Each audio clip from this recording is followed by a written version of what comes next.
Morning.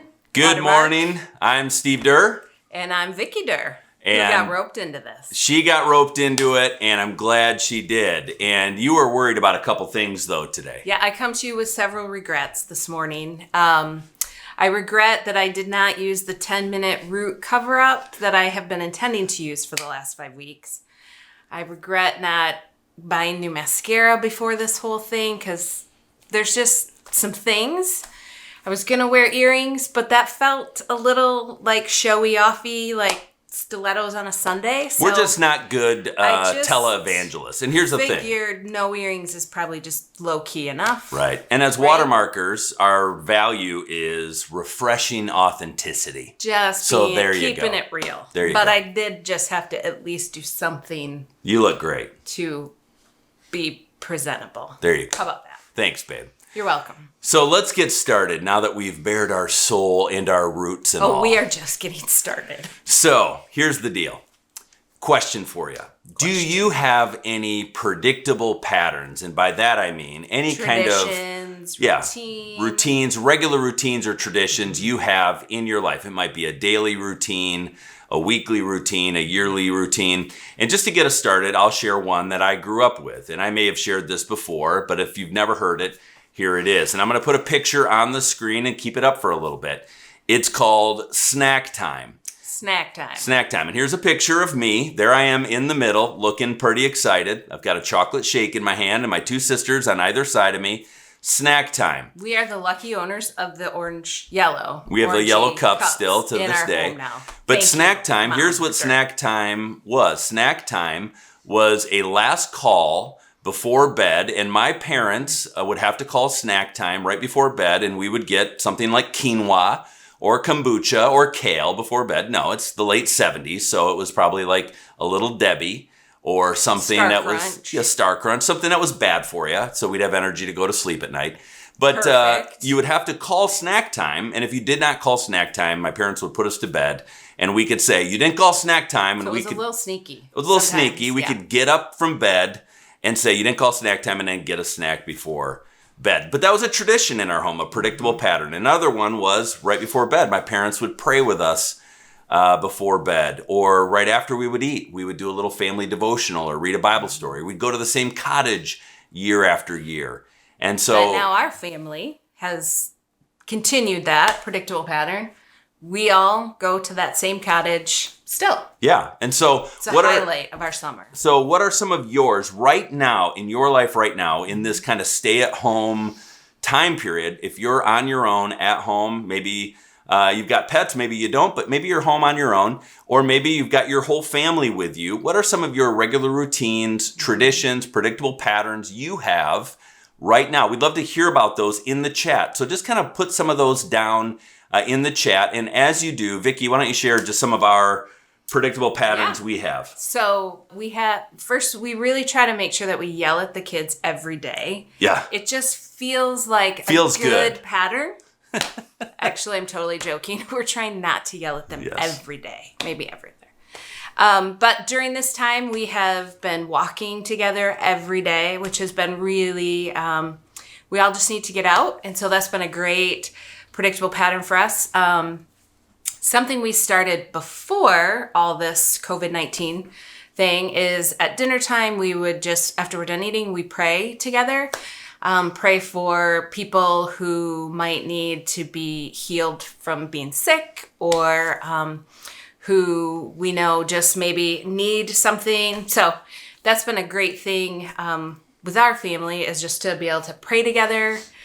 And we always tuck the kids in every night for bedtime. The big kids love it. It's the highlight of their day. Hugs and kisses. Yeah. Mm-hmm, tickles. For sure. Yep. Wow. I'm just joking. Okay. So, yeah, I think, was there something else I missed? No, I mean, for you in your own life, though, you have predictable patterns. Yes. I mean, I wake up before the kids, which is kind of important. It feels like at this time to just have a little time to myself. And so that's the time when I will read the Bible and journal, or just kind of have coffee, let the sun, if it's sunny, just like hit my face if it's, nice enough for that. But just to have some time to myself in the morning has been a real gift. Yeah. So predictable patterns. We'd love to hear in the chat some of the predictable patterns you have in your life. And it may be a yearly thing. It may be a weekly thing. Being a part of a gathering like this is a predictable pattern, a pattern of life that is an anchor point for our lives that we can count on, that help our lives find security and safety and help us to grow. Which in a time like this, super important to have those things that you can count on, I think. Definitely.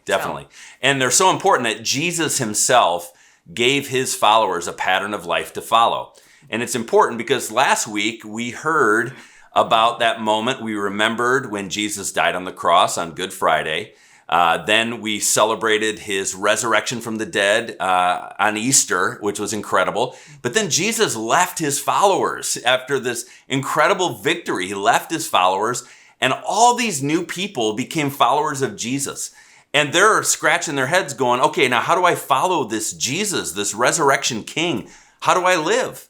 And they're all wondering, how do I live? How do I follow Jesus? What do we do without our leader? What do we do without our leader? And the cool thing is Jesus gave them a pattern of life, predictable patterns, traditions, methods, a rhythm of life to follow. And the really cool thing is we know what it looks like. There's a picture, a snapshot in the Bible of followers of Jesus and how they live together. And it's the pattern of life Jesus gave them. And it's found in the book of Acts in chapter 2, starting in verse 42. And Vicky's going to read that for us today. All the believers devoted themselves to the apostles' teaching and to fellowship and to sharing in meals, including the Lord's Supper and to prayer. A deep sense of awe came over them all, and the apostles performed many miraculous signs and wonders. And all the believers met together in one place and shared everything they had. They sold their property and possessions and shared the money with those in need. They worshiped together at the temple each day, met in homes for the Lord's Supper, and shared their meals with great joy and generosity, all the while praising God and enjoying the goodwill of all the people. And each day the Lord added to their fellowship those who were being saved. So this is an incredible snapshot of these first followers of Jesus, without Jesus being there, learning to live the Jesus life together in this regular rhythm of life, the pattern of Jesus that they're living together. And we're going to kind of boil this down into 5 patterns and kind of language we would use. And so the first pattern of life that we see that they live together is that they prayed, worshiped, and read the Bible together. So they said for them, they devoted themselves to the apostles' teaching, which essentially was the teaching of Jesus, which for us would be the New Testament. So they were engaged in prayer, worship, and the Bible together. And then they also, it says that they ate together. So pretty clearly, they shared meals together, which means they were probably in each other's homes, in each other's lives, contributing all to the meal, which I so look forward to the day when we can get back to doing that.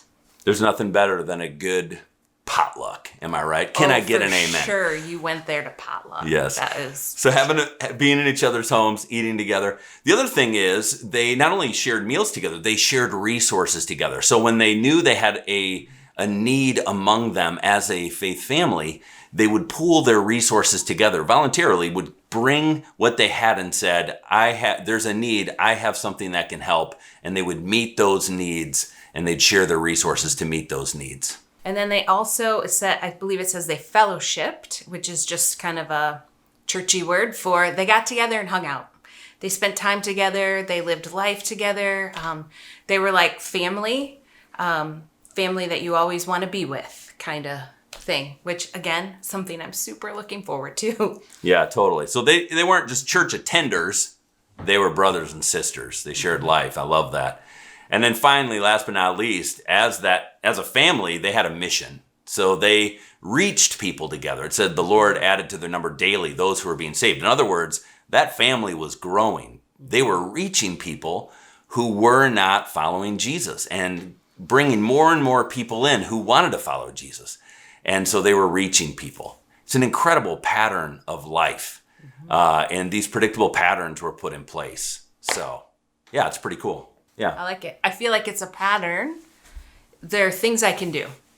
Yeah. Right? Like some things, I don't know, like I'm probably not going to memorize the whole Bible or even a verse. Maybe I got a couple verses. You got a couple. But there are things I'm not going to do. But this stuff is all stuff I can do, which I think is what is super encouraging to me. Right. And I think this really matters for us right now. Right. And here's why I think this matters right now. For these followers of Jesus, they over time they continue to grow in Jerusalem, which is the city they were in. And the religious leaders at that time decided to persecute the Christians and try to stomp them out. So they were starting to kill and arrest the leaders as well as any Christians they could catch. And so all the followers of Jesus began to like spread all across the empire. So they scattered. And so 10 went over here, 15 over here, 20 over here. So they're spread all across the empire in homes.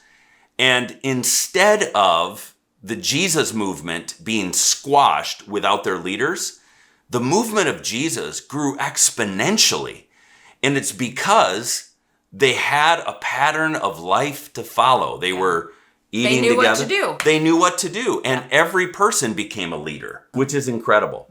And you can't help but notice, right? Right. It feels like a very similar, although like nobody's trying to squash this Jesus movement necessarily. Right. At least in our setting right now. Correct. In other places of the world, it's very overtly like that. Yes.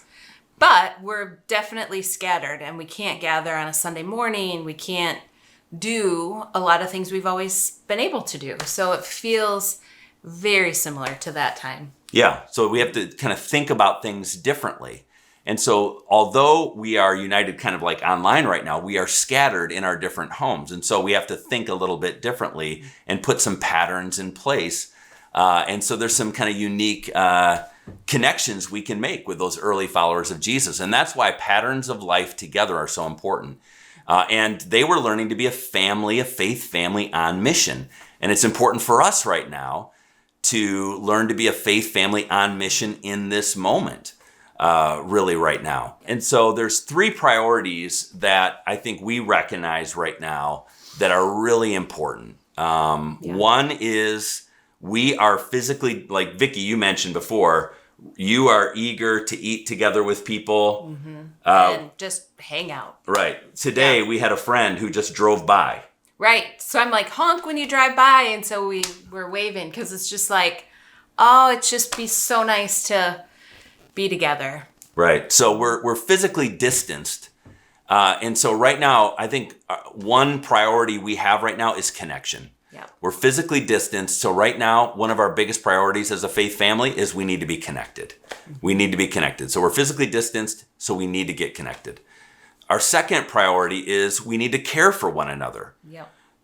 There are, as we know, there have been a lot of challenges in the midst of this time with folks with unemployment, struggling with resources, health issues, just a lot of challenges, loneliness. So we know there's struggles, and just life just keeps going on. I mean, marriages still struggle, parenting is still hard. Like it's still just life. Homeschool, trying to figure that out with young kids. I mean, yeah, there's a lot that we are now being asked to do, and I think we have to be caring for each other. Yeah, we got to be the church. It's not just about showing up on Sunday together to take in a spiritual product. We want to be a family together that cares for each other.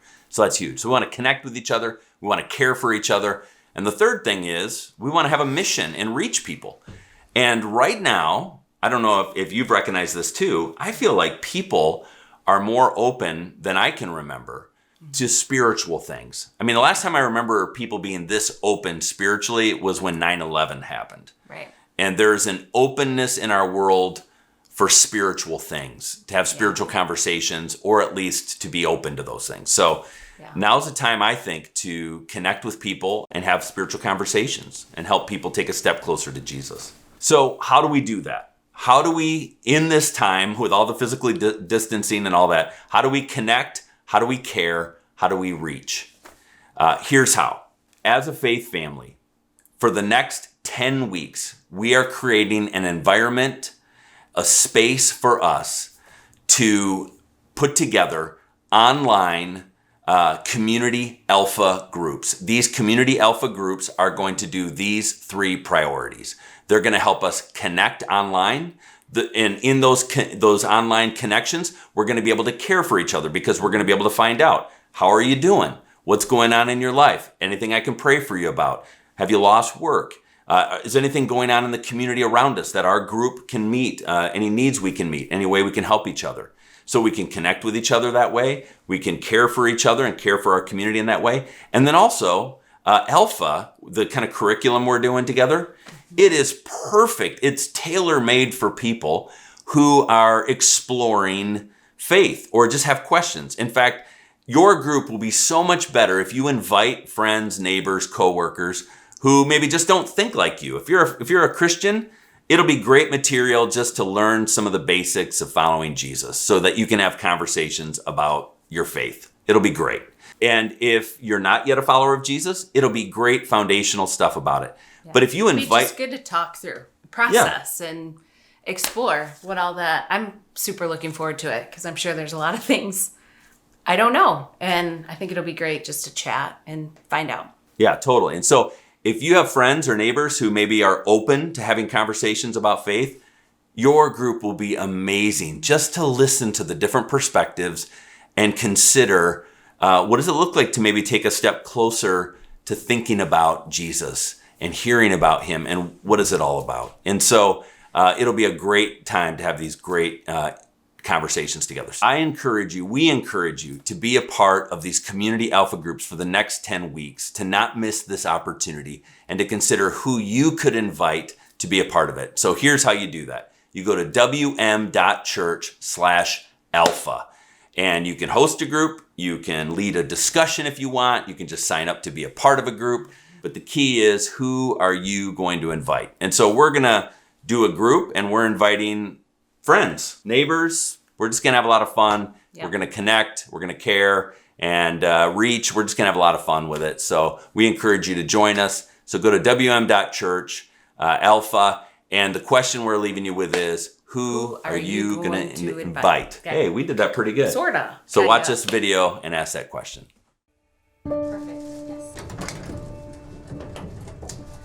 We all have that person in our lives. That neighbor we pass by every day outside our homes. That coworker we see at the office 5 days a week. Or those friends we catch up with every once in a while. People we wish could know and experience the love of God. How do we share it? Where do we even start? Deep inside, we know that it'll cost us something to open up our lives and share our faith. It takes time, vulnerability, sacrifice, the risk of rejection.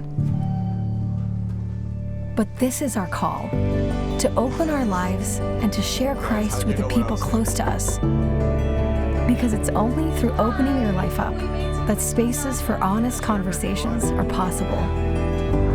Spaces where people can truly be themselves and explore the deepest parts of life with people they know and trust. That's why we're running Alpha. It's a course over several weeks where you can invite your friends to explore life's biggest questions over a meal. It's a chance for you to invite that person into an honest conversation about faith. Because when it's hard to find the moment, or the words, or the courage, you can simply invite. Alpha, who will you invite?